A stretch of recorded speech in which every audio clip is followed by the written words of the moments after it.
Morning, my name Hemlata Sharma.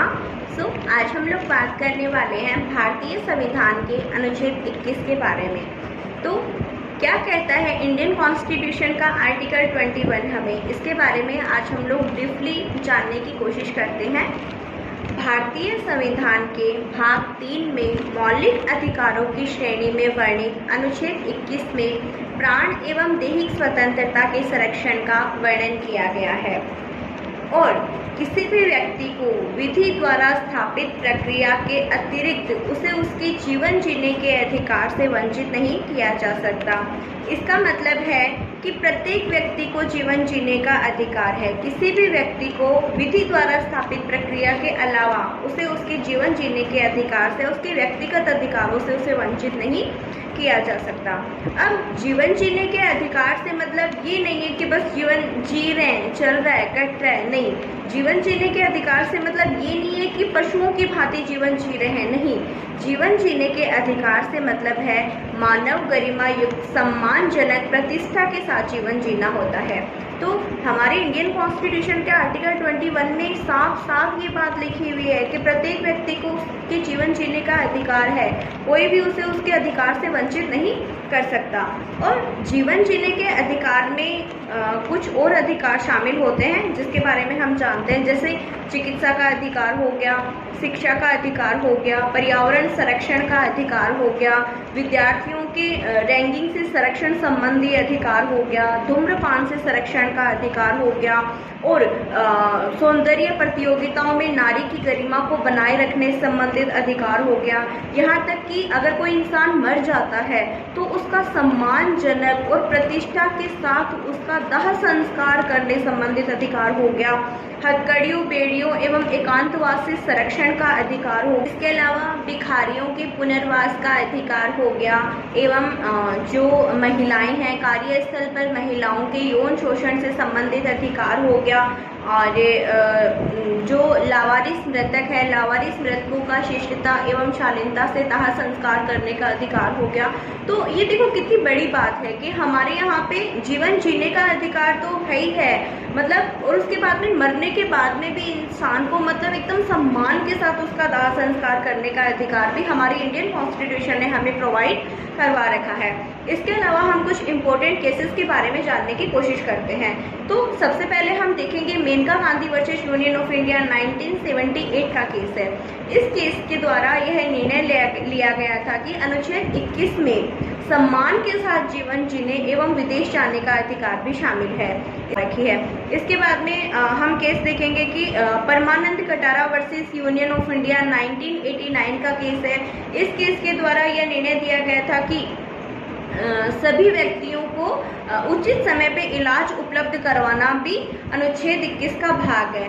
मतलब ये देखो कि अगर किसी का एक्सीडेंट हो जाता है, इस केस में जो परमानंद कटारा है वो रोड से गुजर रहे होते हैं अपनी गाड़ी में और वो ये देखते हैं कि जो एक ट्रक से और एक साइकिल वालों की टक्कर लग जाती है और वो साइकिल वाला मूर्छित होकर नीचे गिर जाता है और जो परमानंद कटारा है वो गाड़ी से उतर के उसे हॉस्पिटल लेके जाते हैं। लेकिन हॉस्पिटल जाते ही जो डॉक्टर्स हैं वो ये बोलते हैं कि नहीं, जब तक पुलिस इन्वेस्टिगेट नहीं करेगी तब तक हम उसे एडमिट ही नहीं करेंगे क्योंकि ये तो पुलिस केस है।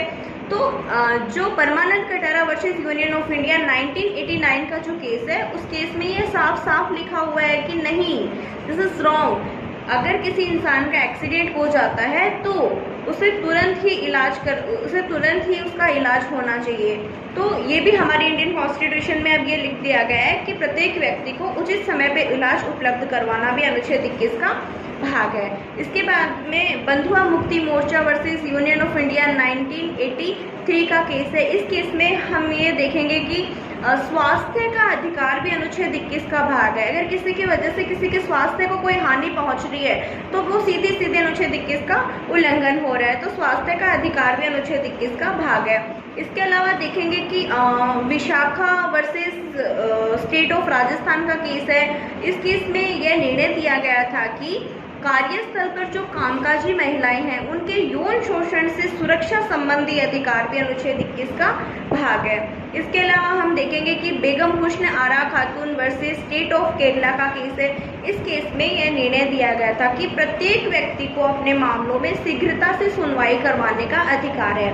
ऐसे नहीं है कि किसी का केस कोर्ट में चल रहा है और तारीख पे तारीख पड़ती जा रही है, तो वो कोई मतलब नहीं है। इसीलिए बेगम हुस्न आरा खातून वर्सेस स्टेट ऑफ केरला 1978 के मामले में यह साफ साफ कहा गया था कि प्रत्येक व्यक्ति को अपने मामलों में शीघ्रता से सुनवाई करवाने का अधिकार। इसके अलावा हम केस देखेंगे कि PUCL versus Union of India का केस है। इस केस में यह निर्णय दिया गया था कि भोजन का अधिकार भी अनुच्छेद 21 का भाग है। अब देखो दोस्तों, हमारे इंडियन कॉन्स्टिट्यूशन मतलब कितना बड़ा है, उसमें ये तक लिखा हुआ है कि भारतीय संविधान में ये साफ साफ लिखा हुआ है कि कोई भी व्यक्ति भूखा नहीं सोएगा। मतलब किसी भी व्यक्ति के साथ ऐसा नहीं होना चाहिए कि उसे भोजन उपलब्ध ना हो। प्रत्येक व्यक्ति को भोजन लेने का अधिकार भी अनुच्छेद 21 में शामिल है। तो PUCL versus Union of India के केस में यह निर्णय दिया गया था कि भोजन का अधिकार भी अनुच्छेद 21 का भाग है।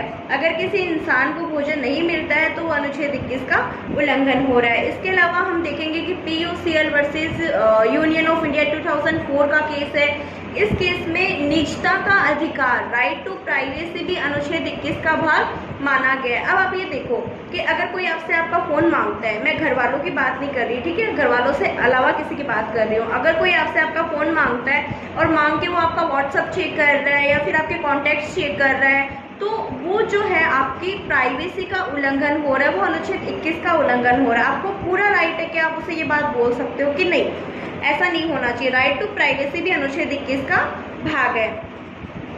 इसके अलावा हम देखेंगे MC Mehta versus Union of India का केस है। MC Mehta versus Union of India में ये निर्णय दिया गया था कि शुद्ध पर्यावरण यानी शुद्ध पर्यावरण उपलब्ध करवाना भी अनुच्छेद 21 का भाग है कि प्रत्येक व्यक्ति को शुद्ध हवा मिलनी चाहिए, शुद्ध वातावरण मिलना चाहिए, तो यह भी अनुच्छेद 21 का भाग है। इसके अलावा हम देखते हैं कि KS Puttaswamy versus Union of India 2017 का केस है। अब देखो दोस्तों, ये जो केस है ये आधार कार्ड से संबंधित है। मतलब इसमें यह बोला गया कि आधार कार्ड से भी लोगों की प्राइवेसी लीक होती है। आज ऐसी कोई जगह नहीं है जहां आधार कार्ड का यूज़ नहीं होता, हर एक व्यक्ति के आधार का यूज़ होता है। तो इस मामले में यही निर्णय था कि जो राइट टू प्राइवेसी है वो भी अनुच्छेद 21 का भाग है। इसके अलावा एक केस है Aruna Ramchandra Shanbaug versus Union of India 2011 का केस है।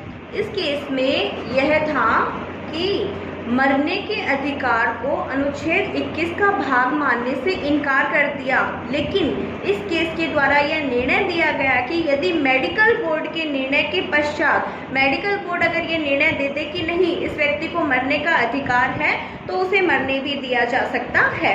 इसका मतलब ये है फ्रेंड्स कि एक नर्स थी अरुणा नाम की, उसको क्या हुआ था, कोमा में चली गई थी वो। अब उसके आगे जीने का या फिर आगे उसके सही होने का कोई चांस नहीं था। पिछले 15-20 सालों से वो बेड पे थी, न ही उसके शरीर से कुछ मूवमेंट हो रही थी, नहीं वो कुछ खा पी सकती थी। तो उसकी कंडीशन ऐसी थी एक जिंदा लाश की तरह। तो ये जो वाद है ये न्यायालय में गया, तो न्यायालय के द्वारा ये निर्णय दिया गया कि यदि बाकायदा मेडिकल बोर्ड की टीम ये लिख के दे दे कि यह व्यक्ति नहीं जी सकता, इसे मरने दिया जाए, तो कोर्ट के द्वारा यह निर्णय दिया गया कि नहीं, अगर ऐसी सिचुएशन में कोई व्यक्ति है तो उसे मरने भी दिया जा सकता है।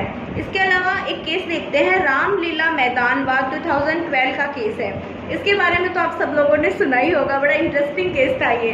तो रामलीला मैदानवाद 2012 के केस में निर्णय दिया गया कि गहरी नींद लेने का अधिकार भी अनुच्छेद 21 का भाग है। अगर कोई किसी को गहरी नींद से उठा रहा है तो वह अनुच्छेद 21 का उल्लंघन है। इसमें क्या हुआ था कि जो बाबा रामदेव है वो अनशन पे बैठे थे। तो सुबह पुलिस नहीं जा पाई वहाँ पे, तो शाम को पुलिस ने क्या किया कि जब वो गहरी नींद में सो रहे थे तब पुलिस ने उन लोगों को पकड़ा। और इस केस में ये सुना है कि जो बाबा रामदेव है वो लड़कियों का सूट पहन के वहाँ से भागे थे, लेकिन अपने को क्या करना है, अपने को तो केस से मतलब है, तो जो रामलीला मैदान व 2012 का केस है, इस मामले में यह निर्णय दिया गया था कि गहरी नींद लेने का अधिकार भी अनुच्छेद 21 का भाग है। अगर कोई किसी की को नींद से उठा रहा है तो वो अनुच्छेद 21 का उल्लंघन है।